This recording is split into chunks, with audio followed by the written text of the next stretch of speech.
Hey guys, hey, I have a down and dirty beginner, rock bottom beginner, basic watercolor tutorial for you today. We're talking about color, hue, value, and saturation. And I'm going to give you a quick demo, show you how it looks on paper, and hopefully give you some skills and knowledge that you'll be able to use and move into some more elaborate paintings in the near future. So, hey, I'm in a new venue today. I'm kind of working with some different equipment, recording into my computer directly. So a little different workflow for me. So let's see how it goes. And we'll start right now. All right, I am mixing up a puddle of ultramarine blue. We're going to use that as our hue. So hue is the word for color in artistic parlance. So I'm going to mix up a saturated blue.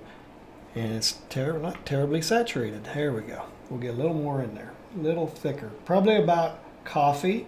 All right, and I've got it setting against a pad that I am using just to give me a little gravity assist. And we're going to pull this color down with just water. I unloaded my brush, have a lot of saturated color here. I'm just going to introduce some water into it. I'm going to keep unloading my brush, loading it with cleaner water, and we're going to just create a value scale for this hue. All right, so hue is the color, and the value is going from 100% saturation down to white paper. So this hue goes from 100 to 0, and our next color in our project here is red. And again, I'm going to mix up a nice thick saturation of red, and I'm going to apply that right up here. And this is as saturated as intense. The chroma is high on this. And then I'll do the same thing. Unload my brush of the pigment, just water, and I'm going to come in, I'm going to start creating a value scale with the red as well. So it goes from 100% red down to 0, which is white. Okay, and we're using, with transparent watercolor, we use white as to create the tint. So we're not actually mixing white in, it's the white of the paper showing through the transparent watercolor. All right, so I'm going to mix up some yellow now. My yellow is a little muddy, so I'm cleaning out all the junk there. And if I had been smart, I would have started out with yellow and I would have had clean water to work with. But we'll work with yellow now. All right, so here we go. Nice little yellow. All right, nice saturated yellow, good thick yellow. All right, and then we'll do the same thing. Unload the brush, get some water, and we'll just start feathering that yellow out from 100% intensity down to a lighter 0% intensity of that. Now, if you look, the colors can have a value range, but overall, each color has its own set value. So if you were to set and photograph these three colors with black and white film, I just dated myself. If this was a grayscale image of these three colors, there we go, that's a little more modern. You would see that red would be your darkest value.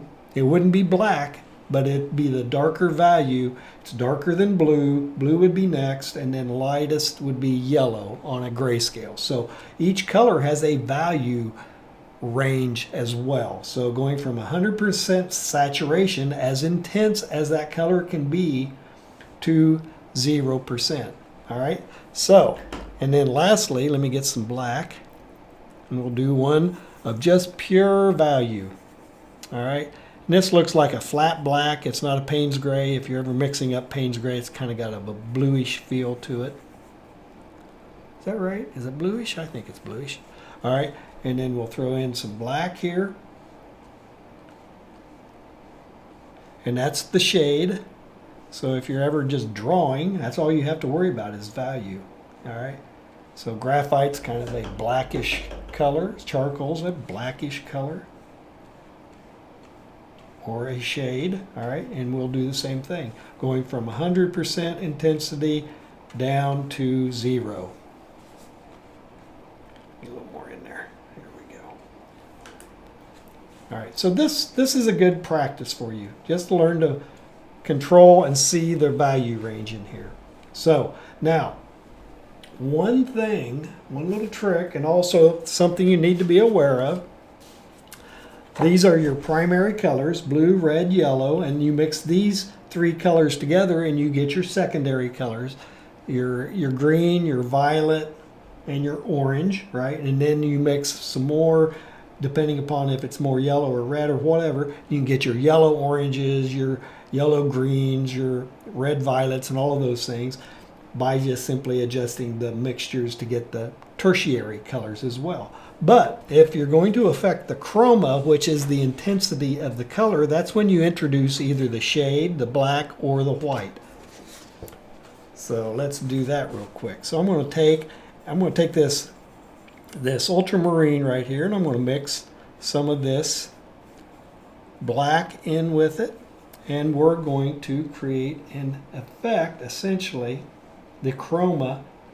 We've knocked down the intensity of the blue to make it a darker blue. It'll never be as saturated blue as our first one was.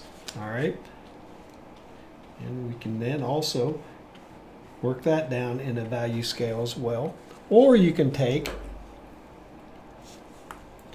get that ultramarine going again. All right, there's the ultramarine with the saturated ultramarine, the high chroma, and then we'll mix in a tint, and you create a color of blue. It's still blue, but the chroma has been affected. Now it's more of a pastel color, and it is not as intense as just working with the blue and the paper, the saturation and the paper. So we have affected essentially the color by adding the shade and the tint into it in here. And it will not be as intense as the other. But you can see from the starting point, as a nice thick mixture of that tinted blue, you're going to be doing about the same thing that's happening within the range of this blue right here. Okay, here's the recap. We're working with the color, which is the hue. The value is going from 100% of that hue to 0. And the saturation is how intense the color is, how much pigment is in the solution of that. So that's the hue value and the saturation. And we affected the saturation by just simply affecting and dropping in more and more water to dilute the saturation of that color. And then we also worked with introducing black into the color to affect the chroma, making it a darker blue or a tint of blue, a pastel. So that's essentially, basic color theory 101. All right. Okay, that was our little primer on color, watercolor, and working with primary colors, hue, value, and saturation, and what it all means and what that might do for your getting started learning how to paint with watercolor. Don't be afraid of watercolor. It's a fun and a great way of getting creative along with drawing. Develop your drawing skills, develop your watercolor skills, and you're going to be having a lot of fun. Hey, if you got any value out of this video, please give me a like and a subscribe. And if you want to support my channel, I have a membership on my Patreon page. Go over there and give me a $5 membership. I do appreciate the support. So, hey, I'll see you in the next tutorial.